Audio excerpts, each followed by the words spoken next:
qabrda yotgan odamning oldiga Munkar Nakir farishtasi kiradi, o'tkazib qo'yadi, savol so'raydi, gurzi bilan uradi deyapti. Bu dunyodagi aqllarimiz bilan, bu tasavvurlarimiz bilan bu maydonga kiradigan bo'lsak, qabul qilmaydi aql.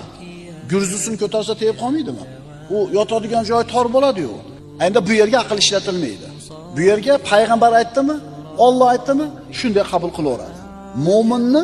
Mo'minni mo'minmasdan farqi ham shunda-da. Ko'rmasa ham, aqli olmasa ham payg'ambar aytdimi, qabul qilaveradi. Agar mo'min kishi mana shu mukoshafa yaqini, shuhudi yaqin darajasiga ko'tarilsa, unga berilgan xabarni u xuddi ko'zi bilan ko'rgandek qabul qiladi. Qaytarib aytaman.